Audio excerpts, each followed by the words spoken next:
Hey, true believers. Chris Mack coming at you with X Force number 10.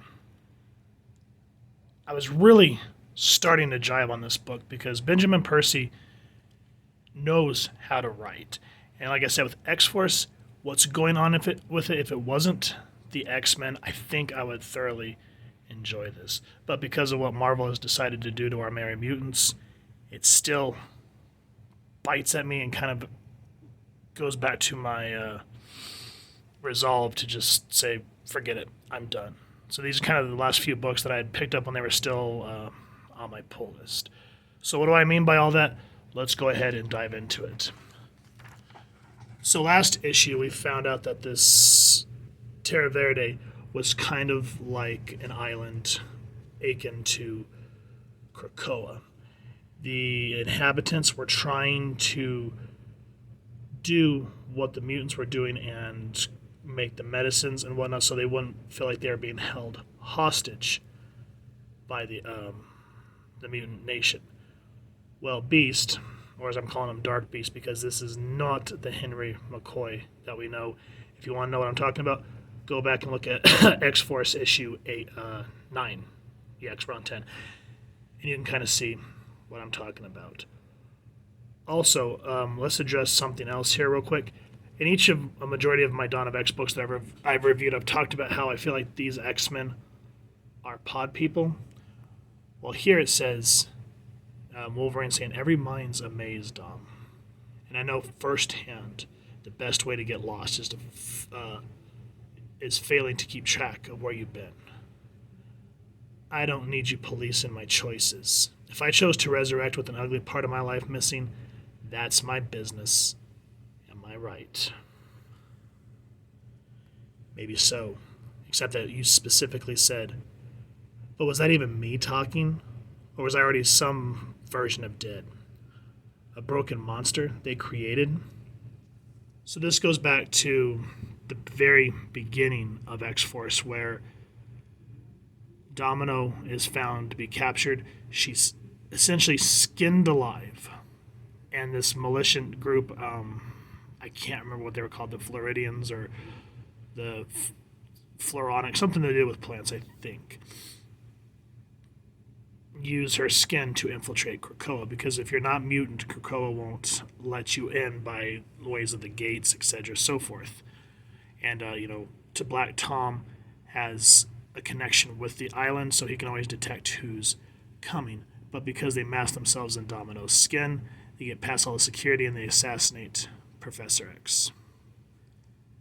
The genius in those first few issues was the fact that, okay, death doesn't matter anymore, which kind of kills a lot of the heart of X-Men.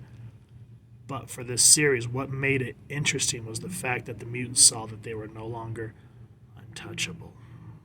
And it made them stop and reassess things for a moment. Now, I say all that to say this. At the end of issue 8, Domino dies. Colossus and her have created this special bond of post-traumatic stress, trying to help each other deal with it. Dom looks at Peter and says, when they resurrect me, I want to remember everything. I don't want to forget a thing. Now we have this Domino who's just doesn't care. So that's what I meant by her. These really are X-Men. So I know, long explanation, but I wanted to kind of bring everyone up to speed on why these panels right here matter. Now, last issue, we found out that, again, Beast did something to the floral and fauna of this island to make it aggressive so that the Terra Verde people couldn't accomplish what they wanted to do in terms of matching Krakoa. And again, that's why I call him Dark Beast, because Hank McCoy, the one that we know and love from both the old comics and the cartoon, would never do this. Dark Beast from the Age of Apocalypse would. And he even proved it when he came to the 616 universe during the House of M business, and Beast reluctantly recruits him to try to figure out how to reactivate the X gene. And the Dark Beast is all about dark eugenics and stuff that really goes against nature. So you see how the island has just completely engulfed the inhabitants, and it starts to attack our mutants. So we see Kid Omega get hauled off, we see Beast get hauled off, and this is called the Green Death. This is Benjamin Percy, writer, Joshua Cassera, artist, Guru EFX doing the colors, VC's Joe Caramanga doing the lettering. Here's everyone else working on the book. So, issue 10, The Green Garden. So Beast kind of decides to throw Tom into the mix because Black Tom Costi is talking about how he's been too long on Krakoa. It feels like a million voices are in his head, and it's making him insane. And it's starting to show, as I've said, he's out of character compared to the debonair character that we saw like in the pages of X-Force and Deadpool. This one's LOL so random at times, and so I don't know if Percy's just doing it to be funny or if he's actually showing that there's something deeper with Tom. Now, this kind of, to me, felt a little bit like classic X-Men, and I actually was happy for a moment because we just see Domino blindly running through this temple. She can't see. She doesn't know where she's going. And she says, not dying is a matter of blind luck, which is what her power is. So it was just nice to see some moves from old school Domino. And the artwork for this is absolutely gorgeous. That was one of the things that, other than Percy being able to write a damn good story, just look at that. That's something you'd hang on your wall, or something you'd see like on the cover of Heavy Metal magazine. Look at this. Gorgeous, gorgeous stuff. And at this point, I am just on board. And then what really got me excited was the fact that Jean comes to Beast and she starts poking through his mind about all the stuff that he's been doing to Terra Verde. But what kind of really killed it is at first, Beast says, by logic, as a deniable operations team, we're a nest of lies. We're a team of lies. But the lies are in service of a greater good. And I always think of Hot Fuzz, the greater good. And Jean, this to me, in a sense, does not sound like Jean. She goes, no, you're exactly wrong. The lies are for the humans, not us. X-Force only exists because of trust. A trust in the vision of mutant kind. Our Jean Grey, the one that we love, would never segregate like this, saying, oh, we lie to the humans, but not each other. Which, in the course of the dialogue, it makes sense. But this is not Jean. She has compassion for everybody. That's why she's always been so prominent. She may not be the most favored member of the X-Men, but she's the heart. And to give in to the segregationist mindset just breaks your heart. And then listen to what she says here. She goes, he says, maybe I should be the one upset since you breached my mind without permission. Damn it, Beast, shut up. And forget math. Don't you see the human cost of what you've done? So when there's faults or errors, they always say, how human of you. The X-Men would never, never do this. And another thing that kind of kills the book is instead of finishing this off, the rest of it's continued in dialogue. If you want to read it, let me know. Also, I don't speak Russian, so if you guys could tell me what the significance of this is, please let me know. I have no idea.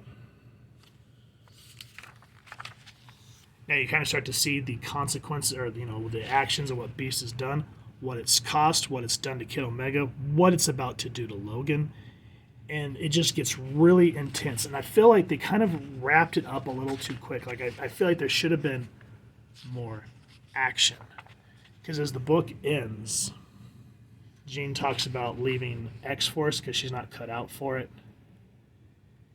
and to see her and Logan embrace like this, it feels wrong. And the reason being is because if you read House of X and all the other books, her and Cyclops are still essentially married. But if you look, I think it's in either House of X or X-Men #1. I'm not 100% sure, but it shows the living quarters of the Summers clan or whatever it's called. And it shows Wolverine and Cyclops rooms attaching to Jean's. So you can fill in the blank. That just, to me, kind of not okay. Gina has always had her heart for Scott. The animated series even expounded on it very well. But to see her being passed around like that, that's not the Jean Grey that we know. That just breaks my heart. And that's the parts with Jean, you see glimpses of who she used to be. You know, the heart that she would have. But then they say, oh, how human of you, or we lie to the humans.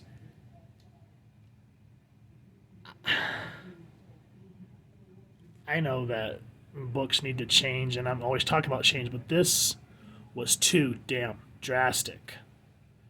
That's why I'm hoping with Inferno that burn it to the ground, and then let's do something different. Okay, there it is. There's my argument. I had to think about it for a second. Let's do something different, but let's not lose focus of who the characters are. Xavier, Jean, Scott, they're all, for the most part, very compassionate people. Cyclops may be a little more hot-headed. But here, to just not care about humans anymore, or the fact that they have no qualms in sacrificing 2 mutants a year to Krakoa. When did we start? They start becoming segregational cultists. That's what kind of really stirs me wrong in my gut when I read these books and I start seeing little things like that. So anyway, in a nutshell, that is X-Force #10. If you guys have enjoyed what you read or you're just curious, please first and foremost support your local comic shop and pick up a copy. If you have enjoyed this review, we really would appreciate if you take a moment to hit like, share, and subscribe. Helps the club channel more than you could possibly know. And if you don't mind hitting that fancy X bell next to subscribe, that way as we continue to upload content, you guys will get notified. Come to the channel, and we love hearing your thoughts and feedback down in the comments below or our social media pages, which I'll make sure to leave the links down in the description. So with all that said, thank you so much for stopping by. Hope you all continue to have an absolutely amazing day reading, and happy hunting, true believers.